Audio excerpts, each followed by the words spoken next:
Hello students, now we have to start the chapter that is money and credit.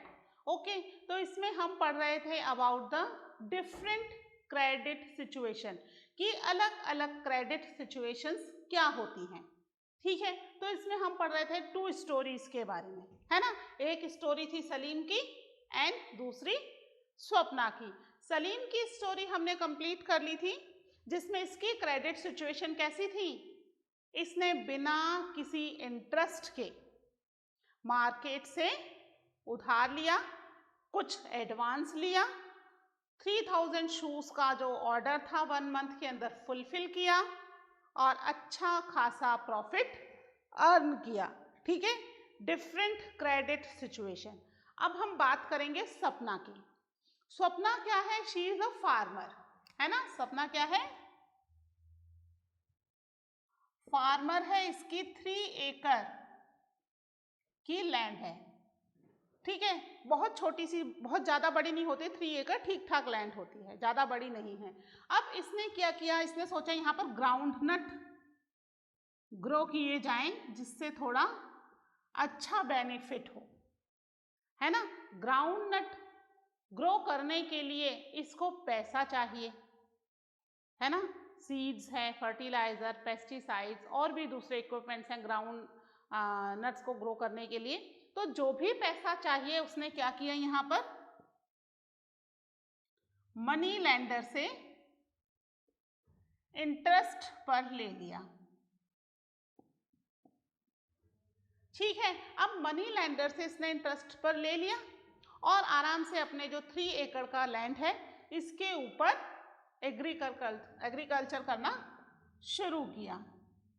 ठीक है, agriculture करना शुरू किया, लेकिन क्या हुआ, इसकी एग्रीकल्चर में पेस्ट लग गए. पेस्ट मतलब कीड़े, है ना. इसकी ग्राउंड नट की अच्छी खासी लहलहाती फसल के ऊपर कीड़े लग गए.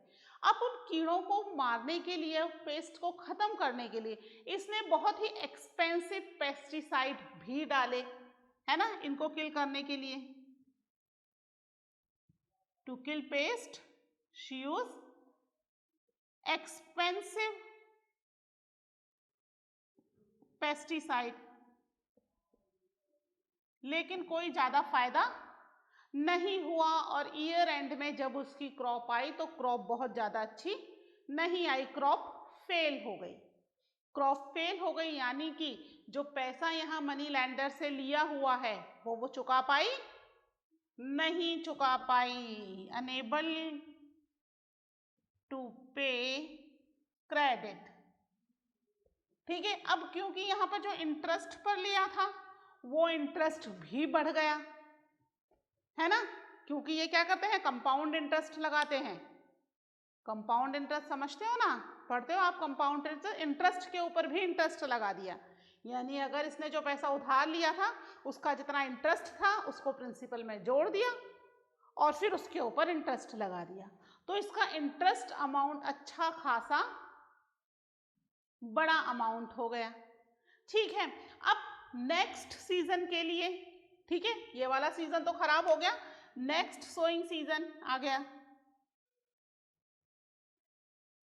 क्या करना पड़ेगा इसको, वापस से नेक्स्ट सोइंग सीजन के लिए again she has to take loan, है ना. लोन या क्रेडिट मनी लेंडर से फिर उधार लेना पड़ेगा क्योंकि फसल तो इतनी अच्छी हुई नहीं, कुछ बचा ही नहीं, है ना. उधार लिया, फसल जो थी दैट वाज ठीक ठाक, बहुत अच्छी भी नहीं हुई, खराब भी नहीं हुई, ठीक ठाक हो गई, जिससे जो इस साल का लोन है वो तो चुक जाएगा, लेकिन पुराना वाला लोन चुका पाना उसके लिए इम्पॉसिबल था.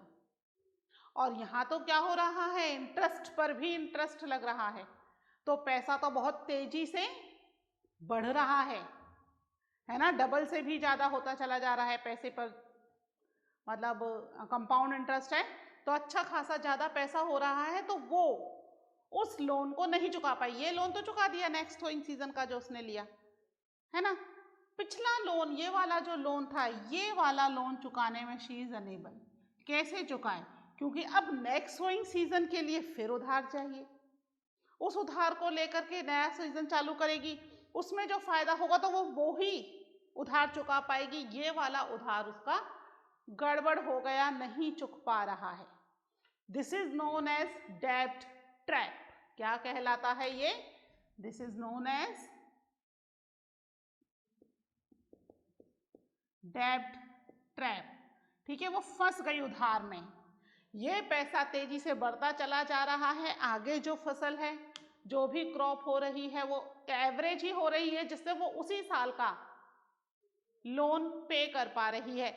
मजबूरी में आकर सपना को अपनी 3 एकड़ लैंड का कुछ हिस्सा बेचना पड़ा।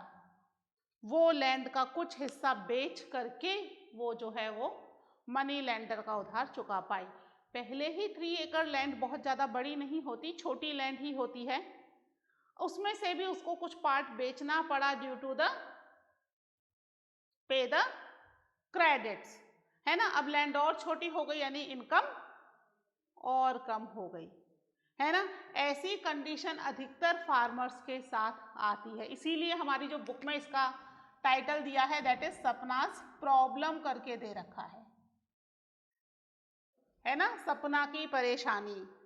और ये परेशानी सपना की नहीं है, that is the problem of most of the farmers, जो कि अधिकतर डेब्ट ट्रैप में फंस जाते हैं। उन्हें हर बार नए सोइंग सीजन के लिए मनी की जरूरत होती है ना। और जो प्रेजेंट है उसमें इतनी इनकम नहीं होती कि पुराना लोन चुकाने के बाद नए सीजन के लिए सामान को परचेज किया जा सके, है ना। तो वहाँ ये लोग, ये जो कंडीशन है, डेब्ट ट्रैप में फंस जाते हैं और इसकी recovery was very very painful. क्यों है बहुत ज़्यादा पेनफुल? क्योंकि उसको अपनी लैंड बेचनी पड़ गई, that is the source of income of her family, है ना। अपनी फैमिली की इनकम का एक सोर्स उसे बेचना पड़ गया। जितनी भी लैंड गई उस पर जो भी क्रॉप होती वो तो नहीं होगी ना, इनकम रिड्यूस हो गई, घट गई। यहाँ पर कंडीशन ऐसी हुई, इनकम रिड्यूस हुई है, और यहाँ की कंडीशन ऐसी है कि इनकम इंक्रीज हुई है। दोनों की कंडीशन, क्रेडिट की कंडीशन डिफरेंट है। यहाँ कोई इंटरेस्ट नहीं था, यहाँ पर इंटरेस्ट था। वो इंटरेस्ट की वजह से उसको लैंड बेचनी पड़ी। अगर वो उस लैंड को बेचकर ये इंटरेस्ट नहीं चुकाती, अभी थोड़ी सी लैंड बेचनी पड़ी, अगर वो वेट करती, चलो 2-3 सोइंग सीजन के बाद देखते हैं शायद कहीं ज़्यादा फायदा हो जाए और ये चुक जाए, तो शायद उसे पूरी लैंड ही बेचनी पड़ जाती, है ना। तो it's depend on the condition कि आप लैंडर आपको किस कंडीशन पर इंटरेस्ट दे रहा है और आप किस कंडीशन पर अपना काम कर रहे हो। रिस्क फैक्टर यहाँ पर बढ़ गया सपना के साथ।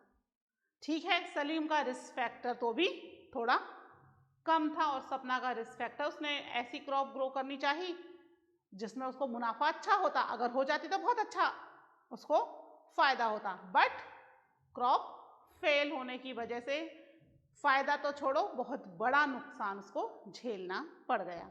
ठीक है, समझ में आ गई ये कंडीशंस? ठीक है, इसको मैं रब कर रही हूं, फिर हम देख लेते हैं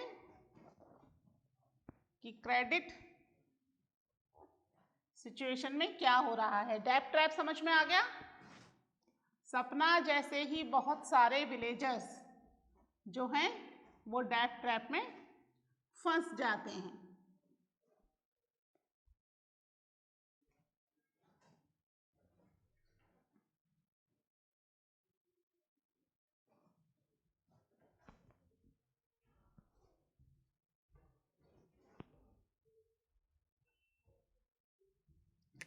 ठीक है, तो यहाँ पर ये जो दो कंडीशन है, दो कंडीशन में एक कंडीशन जो थी दैट वाज वेरी गुड, और दूसरी कंडीशन थी दैट वाज, उसमें जो रिकवरी थी दैट वाज वेरी पेनफुल, है ना।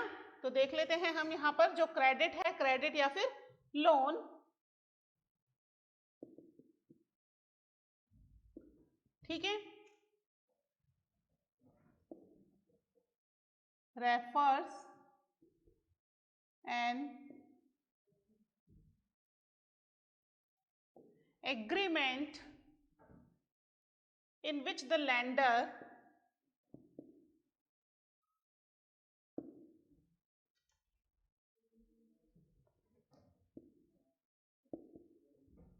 in which the lender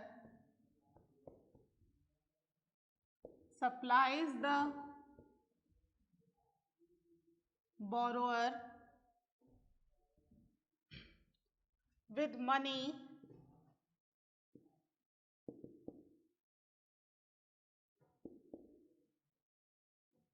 goods and service. या ये चीज मुझे लगता है आपको समझ में आ गई होगी। गुड्स एंड सर्विस, मनी तो उधार दे ही रहे हैं, है ना। गुड्स एंड सर्विस, गुड्स लिया ना सलीम ने उधार, जो उसको अपने शूज बनाने के लिए लेदर की जरूरत थी, हाँ वो उधार ली, है ना। और अपनी सर्विसेज भी उसने, जो शू मैन्युफैक्चरर था, बिग शू मैन्युफैक्चरर जिसने उसको ऑर्डर दिया, उसने सारी सर्विसेज भी उधार में ली। ओनली 1000 का ही पेमेंट किया, 2000 का पेमेंट बाद में किया जब सारा सामान उसे मिल गया। तो उसने भी सारी सर्विसेज क्या ली, उधार में ली। तो यहाँ पर मनी गुड्स एंड सर्विसेज क्या हो जाती हैं, उधार में हैं। इन प्रॉमिस टू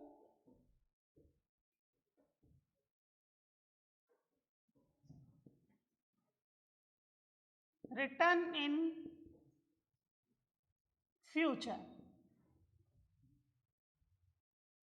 ठीक है, इसमें प्रॉमिस है कि फ्यूचर में इसका रिटर्न दे दिया जाएगा। और मिल गया, मिला ना उसको रिटर्न, सलीम को 2000 शूज का पैसा बाद में मिला, फ्यूचर में। सारी सर्विसेज उसको एडवांस में प्रोवाइड करनी पड़ी। ऐसे ही गुड्स का पैसा बाद में मिला लेदर सप्लायर को, रॉ मटेरियल उसको पहले देना पड़ गया, पैसा उसको फ्यूचर में मिला, बाद में मिला। ठीक है, तो यहाँ पर क्रेडिट्स जो सिचुएशन है दैट इज एन एग्रीमेंट, किसके बीच में, लेंडर के बीच में और बोरोअर के बीच में, कि क्या चीजें उधार दी जा रही हैं, गुड्स दिया जा रहा है, सर्विसेज दी जा रही है, या फिर पैसा दिया जा रहा है। सपना के केस में मनी थी, है ना। और सपना के केस में सपना क्या हो गई, डेब्ट ट्रैप में फंस गई। यहाँ पर रीपेमेंट जो है कई बार बहुत ही क्रूशियल हो जाता है, बहुत ही दर्दनाक हो जाता है। सपना को जो वो लैंड, उसकी अपनी लैंड जो सेल करनी पड़ी, उसमें उसको कितनी प्रॉब्लम हुई होगी, है ना। और आगे फ्यूचर में भी उसे प्रॉब्लम हुई, वो डेब्ट ट्रैप में फंस गई। अच्छे फ्यूचर की कोशिश कर रही थी और रिस्क फैक्टर ऐसा हुआ कि उसकी पूरी क्रॉप खराब हो गई और उसको इवन बेनिफिट की जगह लॉस हो गया, अपना खुद का लैंड उसको सेल करना पड़ा। तो यहाँ पर रीपेमेंट की कंडीशंस भी अलग हो जाती हैं, है ना। Repayment of the loan is crucial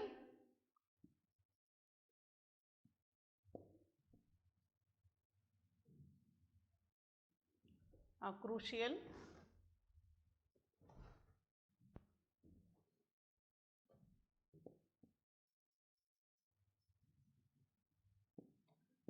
crucially dependent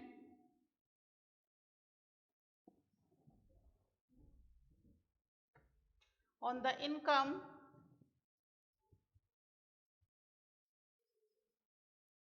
of farmer, है ना। हम यहाँ पर स्वप्ना की बात कर रहे हैं, ठीक है, कि उसकी फार्मर या उसकी फार्मिंग इनकम कितनी हुई। यहाँ पर अगर उसकी क्रॉप फेल हो जाती है तो वो किस में फंस गई, डेब्ट ट्रैप में। When the person fail to repay amount on time,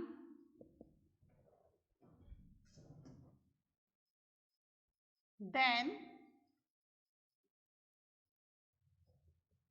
condition become crucial and person was in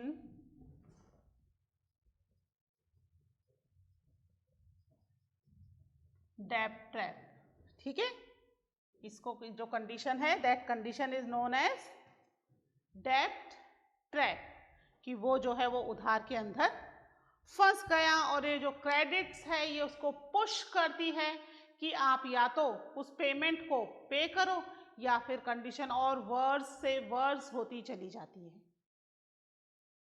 ठीक है, इतनी चीज समझ में आई। तो ये दो अलग अलग कंडीशंस हो गई टू पे द दो कंडीशन हो गई टू टेक द क्रेडिट्स। ठीक है, अगर कंडीशन सही रही तो व्यक्ति अपना टाइम पर पेमेंट कर देता है। अगर कंडीशन खराब हो गई तो कंडीशन कौन सी पहुंच गई? डेब्ट ट्रैप की कंडीशन पहुंच गई, जहां पर रिकवरी जो है that is very harsh, very crucial. ठीक है, इसको नोट कर लीजिए। फिर हम देखते हैं कि जो क्रेडिट्स लेना है, उधार लिया जा रहा है स्पेशली फ्रॉम द बैंक, उसके क्या क्या कंडीशंस होती हैं। ठीक है,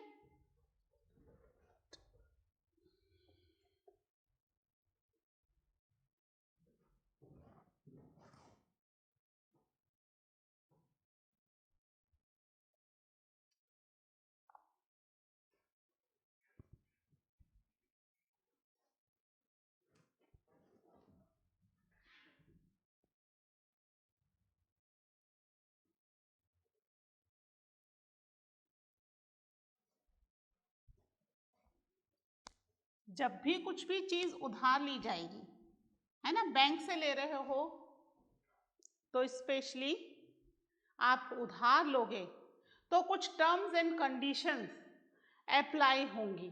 ठीक है, कौन कौन सी टर्म्स एंड कंडीशन अप्लाई होंगी वो हम देखते हैं अभी। Terms of credit. ठीक है, बैंक से उधार लेने में और किसी और व्यक्ति से, मनी लेंडर से उधार लेने में फर्क है। बैंक क्या है, वो गारंटी मांगता है कि आप पैसा वापस कर दोगे। मनी लेंडर क्योंकि आपको जानता है, आपकी इनकम पता है उसको, है ना, आपकी सिचुएशंस पता है, तो कई बार उसके अकॉर्डिंग आपको पैसा क्रेडिट पर दिया जाता है। यहां पर बैंक को इस सबसे कोई लेना देना नहीं है। बैंक के कुछ फिक्स टर्म्स हैं, according to that term we have to take the loan. यहाँ कंडीशन और सिचुएशन के हिसाब से इंटरेस्ट रेट कम या ज़्यादा नहीं होगा। मनी लेंडर्स कई बार क्या करते हैं, वो देखते हैं कि सामने वाले को पैसे की बहुत ज़्यादा ज़रूरत है तो वो इंटरेस्ट रेट हाई कर देते हैं, है ना, कि भाई इसको पैसे की ज़रूरत है, कुछ भी करके पैसा तो उधार लेगा। इंटरेस्ट रेट हाई कर दो तो भी इसको पैसा भी चाहिए तो लेना ही पड़ेगा उधार। ठीक है, बैंक में ऐसा कुछ नहीं है, यहाँ पर प्रॉपर डॉक्यूमेंटेशन, कुछ पेपर वर्क किया जाता है और उसके बाद जो रेट ऑफ इंटरेस्ट सबके लिए है वही दी जाती है। यहाँ कम ज़्यादा वाली कोई कंडीशन नहीं है। तो सबसे पहले तो बैंक के अंदर क्या होता है, हर एक लोन पर एक फिक्स्ड इंटरेस्ट रेट होता है। ठीक है, उसका बाकायदा एग्रीमेंट किया जाता है कि भाई आपको ये जो पैसा है वो इस इंटरेस्ट रेट पर दिया जाएगा। May be that is flexible, कि वो कम ज़्यादा होता रहता है कई बार, है ना, according to the guidelines of the RBI कम ज़्यादा हो सकता है, but that is fix for everyone. ऐसा नहीं है किसी के लिए 6% है, किसी के लिए 8% है, किसी के लिए 10% है। No, that is fix for everyone. ठीक है, तो हम यहाँ पर पहले देख लेते हैं, एक लोन लिया है हाउस के लिए। ठीक है, एक बच्चा है, गर्ल है मेघा, तो उसने एक हाउस लोन लिया है। ठीक है, हाउस लोन में सबसे पहले हम देखते हैं उसको कितने लोन अमाउंट की जरूरत है ना। हम सपोज करते हैं कि उसको लगभग 5 लाख मनी की जरूरत है टू टेक द लोन। ठीक है, फिर अब वो ड्यूरेशन, कितने टाइम के लिए लोन चाहिए, ड्यूरेशन ऑफ लोन, है ना, 10 साल, 15 साल, 20 साल, हम यहाँ पर 15 ईयर्स कर देते हैं, है ना। उसको 15 ईयर्स के लिए लोन चाहिए 5 लाख का। ठीक है, जिसको वो धीरे धीरे करके चुकाती रहेगी। अब यहाँ पर क्या डॉक्यूमेंटेशन की जरूरत है, डॉक्यूमेंटेशन रिक्वायर। क्या डॉक्यूमेंटेशन की जरूरत होगी? भाई वो अर्न तो कर रही है, पैसा कैसे चुकाएगी? 5 लाख लोन तो ले लिया, उस 5 लाख को चुकाएगी कैसे? तो यहां पर हमें क्या चाहिए? उसका सैलरी सर्टिफिकेट, है ना, जिससे हमें पता रहे कि भाई वो अर्निंग तो कर रही है। एक तो अर्निंग ही नहीं कर रही तो लोन कहाँ से चुकाएगी, है ना? तो बैंक कैसे अपना लोन लेगा? तो सैलरी सर्टिफिकेट की जरूरत पड़ गई। अब जो पैसा दिया गया वो किस इंटरेस्ट रेट पर दिया जाएगा? ठीक है, तो यहां पर हम मान लेते हैं 12% इंटरेस्ट लग रहा है पर एनम, है ना? पर एनम मतलब पर ईयर, है ना? पूरे साल में 12% इंटरेस्ट रेट लगेगा। That is also compound interest, है ना? ये भी कंपाउंड इंटरेस्ट है। ठीक है, फिर मोड ऑफ पेमेंट क्या रहेगा? मतलब कैसे पे करेगी? कैश आकर के देकर जाएगी, अकाउंट से कटवाना है? तो भाई जो उसका सैलरी अकाउंट है, सैलरी में से कर रही है ना, तो सैलरी में से कटवा दिया जाएगा। यानी उसका जहां पर सैलरी आती है जिस अकाउंट में, उस अकाउंट से ये पैसे डिडक्ट कर लेंगे। सैलरी जो है दैट इज इसकी मोड ऑफ पेमेंट है।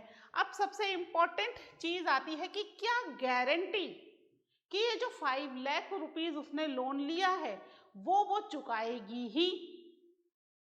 नहीं चुकाया तो बैंक क्या करेगा? तो यहां पर बैंक कोलेट्रल रखता है। कोलेट्रल, है ना? कोलेट्रल क्या होता है?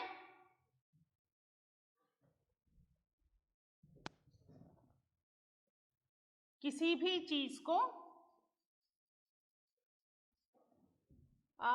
चुकाने के लिए एक तरीके से गारंटी है कि भाई अगर पैसा नहीं चुकाए, जो 5 लाख लोन लिया है ये अगर नहीं चुका तो बैंक वो जो कोलेट्रल रखा है, वो जो सामान यहां पर रखा गया है, अब इस कोलेट्रल में कुछ भी चीज हो सकती है। मकान के पेपर्स हो सकते हैं, व्हीकल्स के पेपर हो सकते हैं, आपके पास लाइव स्टॉक है ना, जानवर हैं उनके पेपर्स हो सकते हैं, कोई बिल्डिंग है उसके पेपर्स हो सकते हैं, आपने कोई एफडी आरडी करा रखी है पर इससे ज्यादा होनी चाहिए, 5 लाख तो लोन ही ले रहे हो ना, उसके पेपर्स हो सकते हैं, आपके इंश्योरेंस के पेपर हो सकते हैं, कोई से भी पेपर्स आपको यहाँ पे रखने हैं।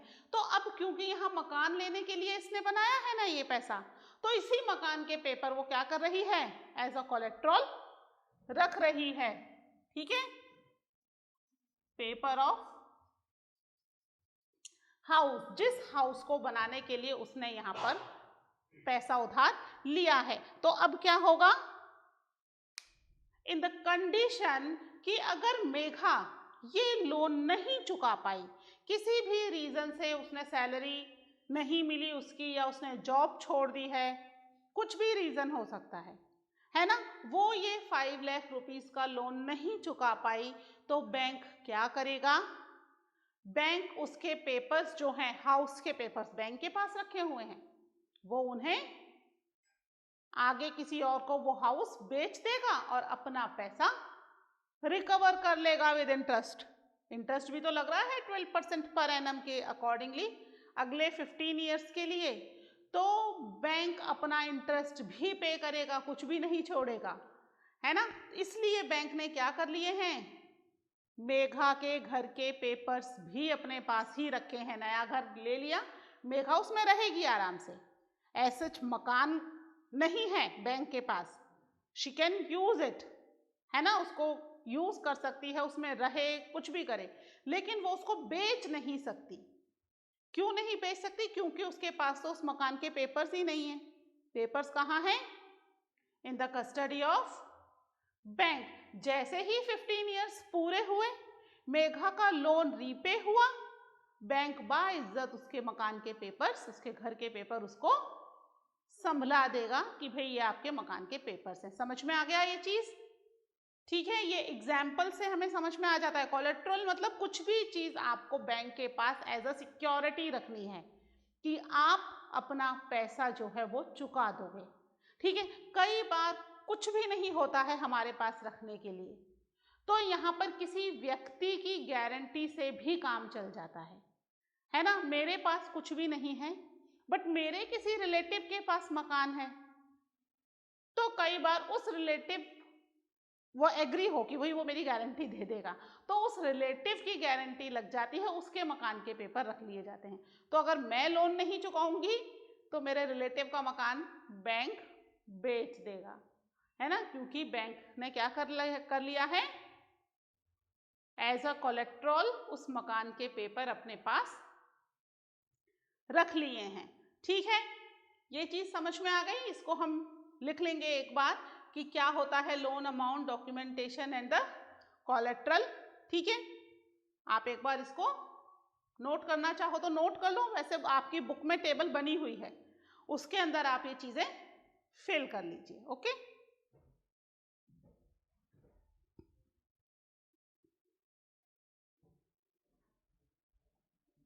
ठीक है, तो ये हो गया about the term of credit. ठीक है, इसके बारे में डिटेल में हम लिखेंगे नेक्स्ट लेक्चर में। तब तक आप इसको एक बार बुक में से भी रीड कर लीजिएगा, आपको समझ में आ जाएगा। ठीक है, तब तक के लिए टेक केयर, बाय।